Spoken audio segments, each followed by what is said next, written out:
Mayapaldo, Pampanga, magandang araw Central Luzon. Ako po si Justin Dizon, taga rito kasama nyo para po sa CLTV 36 Balitaan. Atin to. Kabalen, Karihyon, araw ho ng Lunes ngayon, March 27, 2023. Paalala ho ng Pag-asa ay ito hong mainit na panahon, panahon na ating nararamdaman ho ngayon. Magtutuloy-tuloy ho hanggang Mayo. Kaya naman ho mga kababayan, iwasan ho yung pagbibilad sa araw at syempre ho, keep yourself hydrated. Uminom ho lagi ng tubig at pang sa gayon ay maiwasan ho itong mga sakit na nakukuha naman mula ho sa sobrang init ng panahon gaya na lamang ho nung heat stroke at heat exhaustion.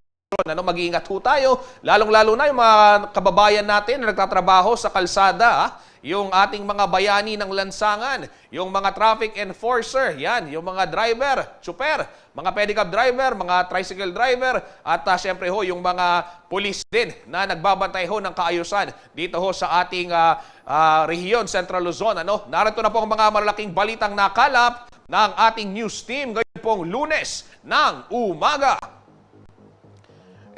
Kabalen, mga Karihyon, 1.2 million pesos na pabuya alok ho ng PNP para sa ika-aresto ng suspect sa pagpatay sa isang pulis sa Bulacan.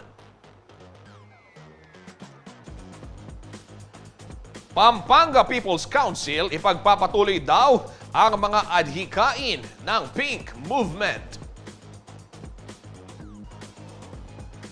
Bidding para sa bagong power supplier, sinimulan na ng Sfelapco, San Fernando LGU, planong imbitahan sa proseso.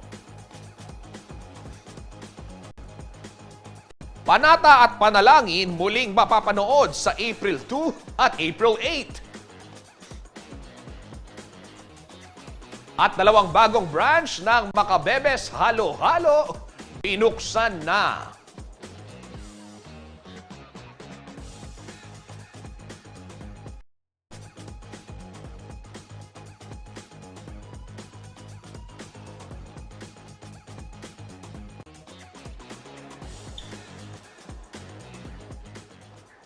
Mga kabalen, mga Karihyon, nasawi ho sa isang engkwentro. Ito hong Acting Chief of Police ng San Miguel, Bulacan na si Police Lieutenant Colonel Marlon Serna. At isang 17 anyos din ho ang nasabing nasugatan ho sa putukan o sa palitan ho ng putok sa isang crossfire. Ang mga suspect ho dalawang kalalakihan na sakay ho ng isang motorsiklo na patuloy pa rin pong pinaghahanap. Naglabas na ho ng pabuya ang Bulacan PNP na 1.2 million pesos para ho sa ika-aresto ng suspect sa nasabing krimen. Para ho bigyan ho tayo ng karagdagang update, makakausap po natin mula sa linya ng telepono ang hepe po ng Bulacan Provincial Police Office na si Police Colonel Relly Armedo. Magandang umaga po, Sir Relly, at welcome po sa ating programang CLTV 36 Balitaan.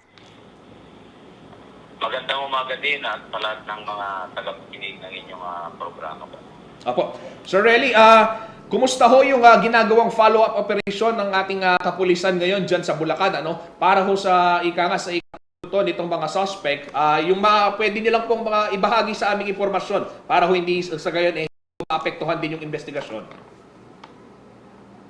So far po, ongoing pa rin yung investigation natin. Yung malawakan ngayon na investigation na ginagawa natin ay nakatuon doon sa mga persons of interest natin na so far may mga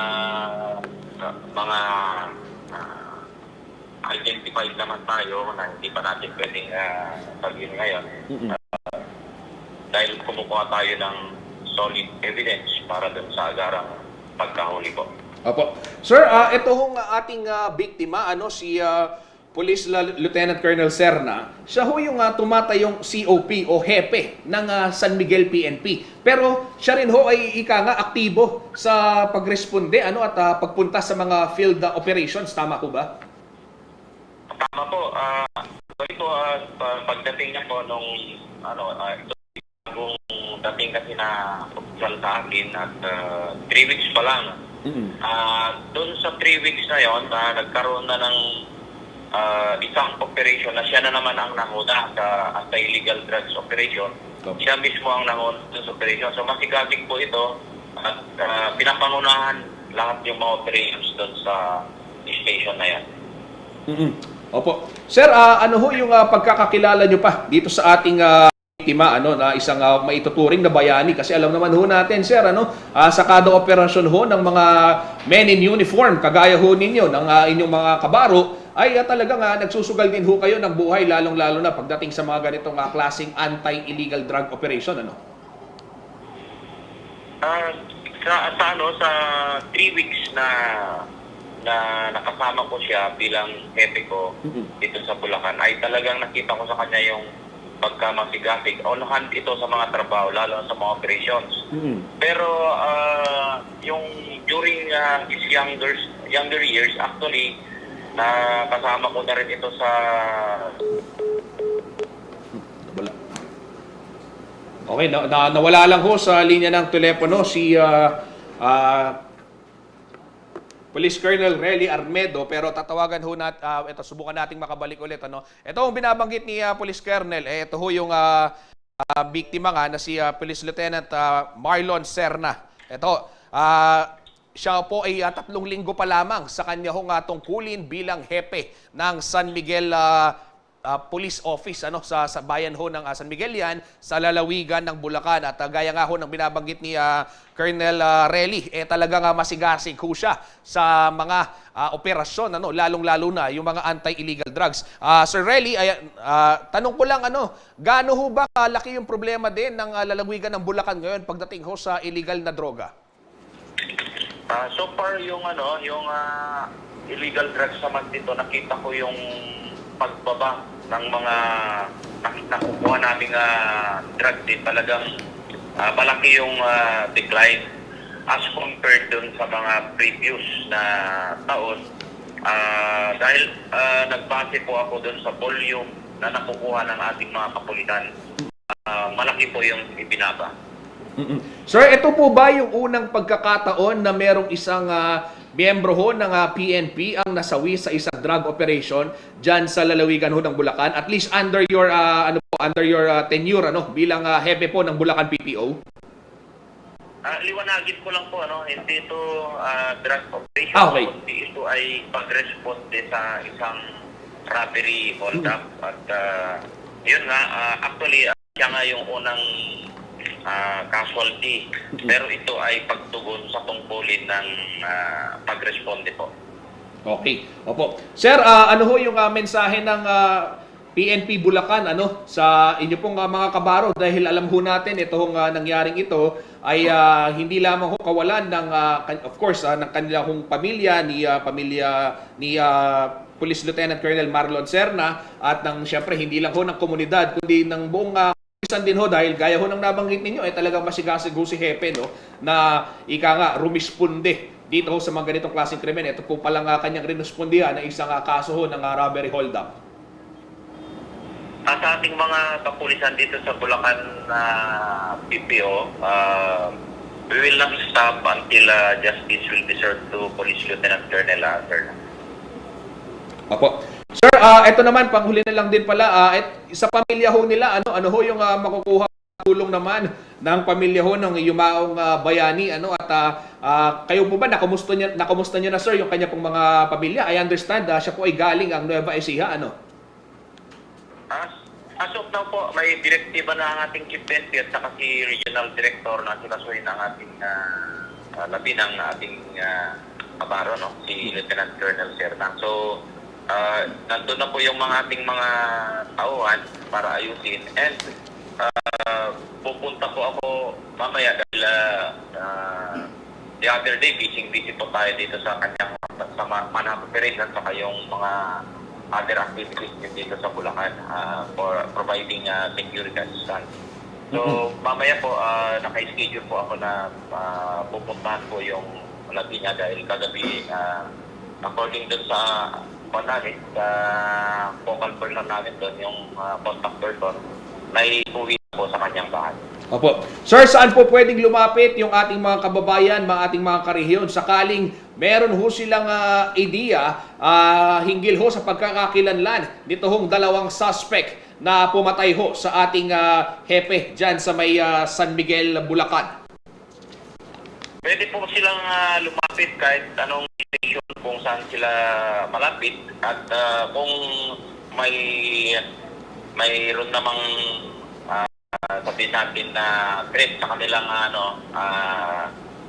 buhay, pwede silang pumunta mismo dito sa aking opisina dito sa Provincial Police Office at kami ay makakaasa na bibigyan ng protection. Okay, maraming salamat po, Police Colonel Relly Armedo, ang direktor po ng Bulacan Provincial Police Office. Sir, mag-iingat ho kayo at muli nakikiramay ho kami sa inyo. Maraming salamat din po.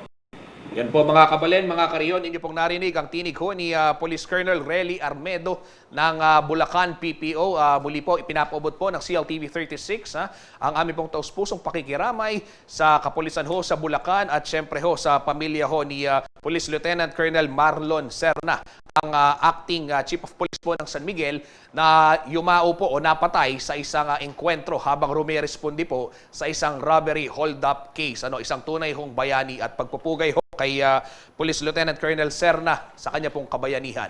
Samantala sa iba pong balita, huli po sa kuha ng CCTV camera ang pagnanakaw sa isang repair shop sa Barangay Panipuan sa lungsod naman ho ng San Fernando, Pampanga. Ang kanilahong pag-atake ay hindi lamang huminsan kundi 2 beses ho nangyari. Ang mga natangay mula ng mga kawatan, isa pong cellphone at isang refrigerator. Narito pong detalye ng balitang yan.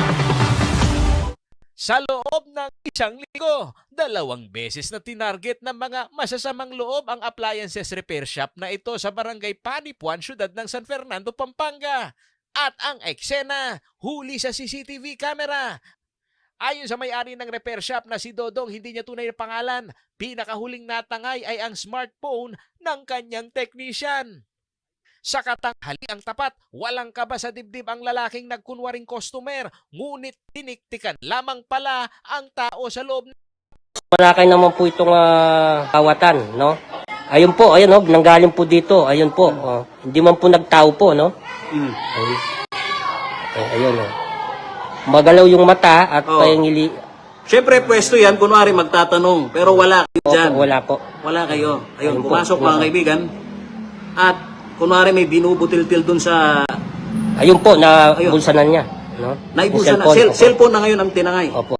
Sa kuha ng CCTV camera ng barangay na nakaposisyon sa tulay, nakita ang getaway vehicle na pulang tricycle ng mga sospek. Happy nila rin. Ay tama ka sa kaya tricycle na. Po sila, kung ano. Siya. Yung mag-drive. Adwana po. Ito, kaya pinagkinawayan. Pero bago pa ito nangyari, ang refrigerator ni Mang Dodong ang unang ninakaw at huli rin sa CCTV camera ang eksena. Dito po sa boundary ng Baliti tsaka Panipuan, ayan po, Ayan, kita lang po binubuhat. kung paano binuhat yung... Binubuhat yung rep at meron ho silang kolong-kolong na gamit. Ayan. Opo. Ang lakas ng loob. Ayun mga kaibigan. Saka na kumawala. Ayan Maaani Ganun po yung estilo nila. Ipa-flat po nila yung isang gulong nila sa side wheel para kunwari ay sira o butas yung gulong nila. Tapos, pag nakakuha sila ng tiyempo, doon nila kukunin talagang kunin sa loob ng bahay. Samantala, naidulog na sa tanggapan ng City of San Fernando Police ang serye ng pagnanakaw sa pwesto ni Mang Dodong. May persons of interest na umano ang kapulisan matapos maispatan din ang mga kawatan ng mas malinaw na kamera sa kanilang mga dinaanan. Ako si Paulo G. Santos, taga rito kasama nyo para sa CLTV 36 News. Atin to. Sa iba pong balita, muli hong nagsama-sama ang mga volunteer ng Robredo Pangilinan People's Council Pampanga sa Arzobispado de Pampanga Function Hall sa siyudad ho ng San Fernando, Pampanga dito hong Sabado, March 25. Tatawagin na ngayon ang grupo bilang Pampanga People's Council at handa umano silang ipagpatuloy ang mga adhikain ng Pink Movement para sa lahat. Present ho sa naturang pagtitipon na pinangunahan po ng Youth for Lenny Kiko Pampanga Chapter, sina Senator Risa Ontiveros, dating Senador Kiko Pangilinan at si Attorney Shel Jokno. magpapatuloy daw, ani Ontiveros, magpapatuloy daw sila dahil hindi lang daw para sa ilang tao ang kanilahong pagmamahal, kundi daw para sa buong bansa. Kabila ho sa mga nakalatag na aktibidad ng grupo ay ang pagbabantay naman para sa isang malinis na barangay and SK elections sa 30 ho ng Oktubre.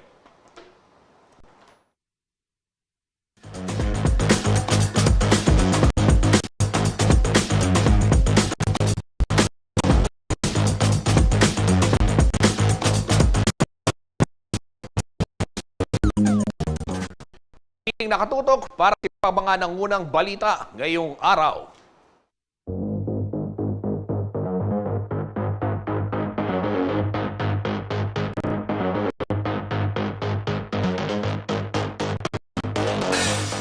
Nagbabalik po ang CLTV 36 Balitaan. Kabalen, nagsimula na umanong tumanggap ng bid mula ho sa mga power generator ang San Fernando Electric Light and Power Company o SFELAPCO. Mayroon na umanong renewable energy supplier ang nagpahayag ng intensyon na sumali ho sa bidding process. Plano naman ho ng SFELAPCO na imbitahan ang lokal na pamahalaan ng San Fernando, Pampanga upang makapag-obserba sa gagawing competitive selection process. Ito pong balita ni Jenna Lumbang Parungaw. Binigyan ng Department of Energy ng 6 na buwang emergency power supply agreement o